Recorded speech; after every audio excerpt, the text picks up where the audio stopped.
Hey everybody, you got Mark here, Garage Guy 879 coming to you tonight. December 21st, 2013. It is 68 degrees outside. It's gorgeous. It's perfect. Man, it is really nice. And I said, hey, I got to get out of the house and finish up a little project I've been working on here in the garage, or as I like to call it, my man cave. But anyhow, it's just beautiful outside tonight. I'm going to enjoy this. And here in the mountains of southwestern part of Virginia, this late in the year, we don't see many nights like this. They're actually calling for a chance of thunderstorms later in the night. Who knew that? Well, anyway, earlier this week I downloaded uploaded a video to YouTube about 22 diamond pop-up targets made by Champion. And I thought it was a decent video, but you know, it could have been better. I'm kind of guilty of making some crappy videos here on YouTube. But anyhow, I clicked on it earlier today and I saw, my God, you know, I just had it on a couple of days and I've already got one thumbs down or dislike, you know, and I was like, well, gee, maybe I better look this over again and see what I can do better. And I was talking too much, got a little long-winded, I guess, and, well, you know how that goes. Somebody rambles on about something like I'm doing now. Nobody wants to watch the video. But anyhow, here we go. Diamond pop-up targets made by Champion. Take 2. And right here's what I'm talking about. As you can see here, I made a little modification like I showed I was going to do on the first video. And we'll take a closer look at it here in just a second. And I'll show you what I did, you know, and I figured, what the heck, you know. I'll give it a shot, see how it turns out. Be right back.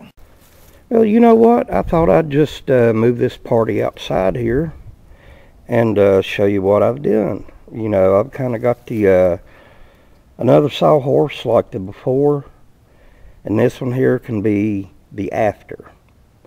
Now all it is just a couple old sawhorses I had up here in my garage, and I saw the video earlier about these diamond pop-up targets that a guy named Knives, Guns, and Gear, that's the name of his channel. He's out west somewhere, maybe Utah or something.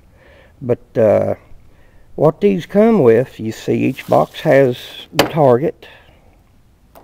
And it comes with 4 of these stakes, you know. You just, you got 4 holes here. As you can see, I got screws through a couple of them. And anyhow, you just take these stakes and put it through the holes on the ground, you know, and you're ready to go. But I wanted something a little more permanent, something where, you know, I could keep them up off the ground. So I did this. Now, first thing I did, these 2x4s were already on here. Already on there. So I took a piece of 3/4 inch plywood and cut it the length of the sawhorse and the width of the targets. Now, of course, you can cut it longer, you know, and put more targets on it, you know. But me, I don't like too many targets in one area. You know, I like to spread them out a little bit. And also what I did, if you notice right here on the front, some people would maybe say, hey, what about stray shells or flyers, you know, because this is just galvanized aluminum. Well, what I did, I took another piece of 3/4 inch plywood, and you could say I just screwed it up into here, into the front of the 2x4 on top of the sawhorse. And it's, you know, it's not really going to deflect anything, but 22 rounds.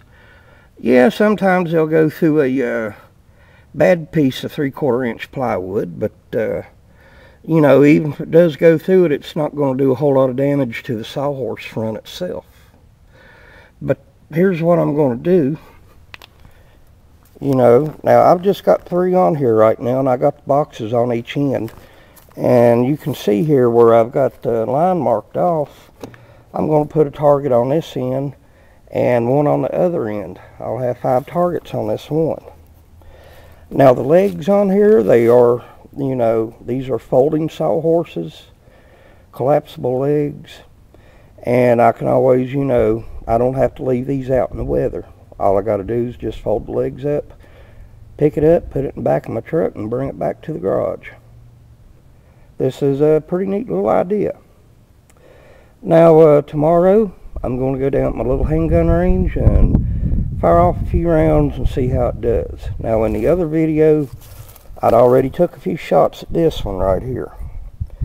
And I was maybe about 25 foot away. It did chip the paint on it, but there's really no indentations, just barely.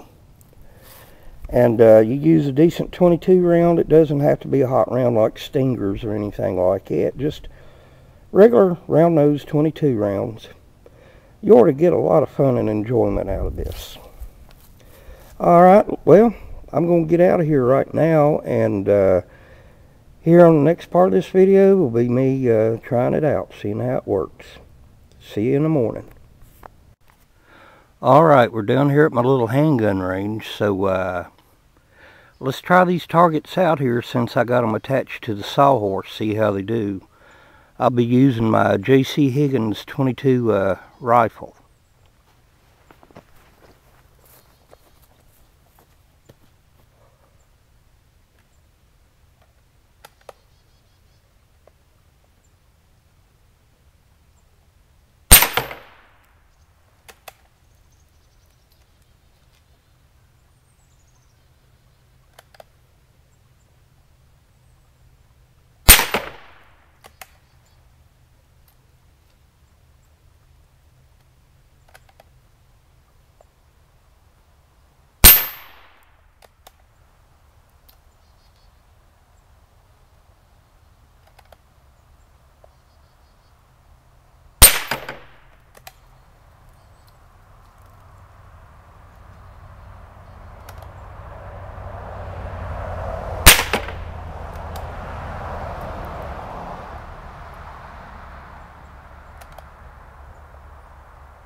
Well, I tell you what, I gotta say they work pretty good.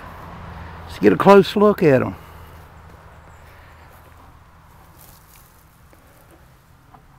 Just knocked some paint off. Yeah, that one too. Just a little bit of paint.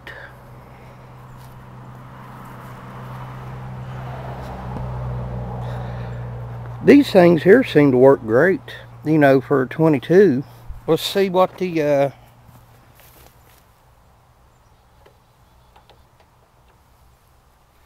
those screws on the back, they don't seem to be loose or anything. Seems to be holding pretty tight. Well, let's get back up here to the garage for some final thoughts. Well, here I am back at the garage. It's later on in the evening, and I'm going to give you some final thoughts about this. I really enjoyed it, and these things held up really well. I mean, there's some places on there, as you can see, where it's going to have to be painted again, but there's really no indentations.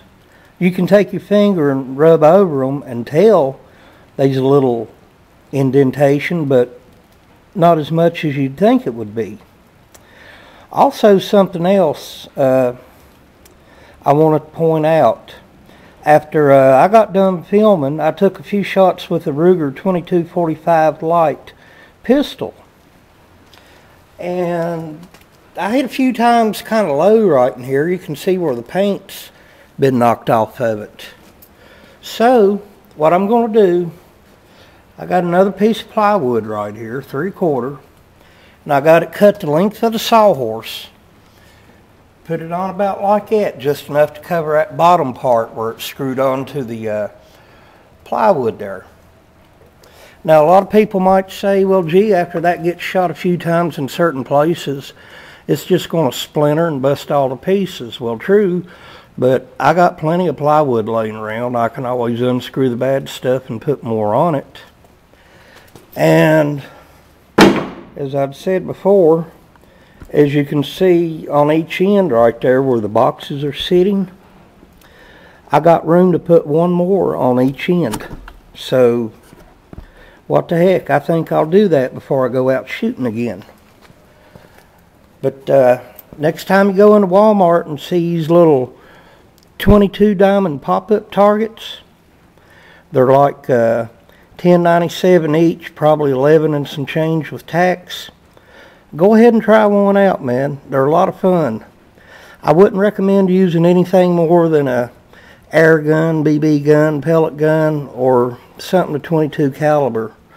But for 22 plinking, hey, you can get really imaginative with these things. Well, this is Mark. I'm getting out of here. Garage Guy 879. When you go shooting, be safe.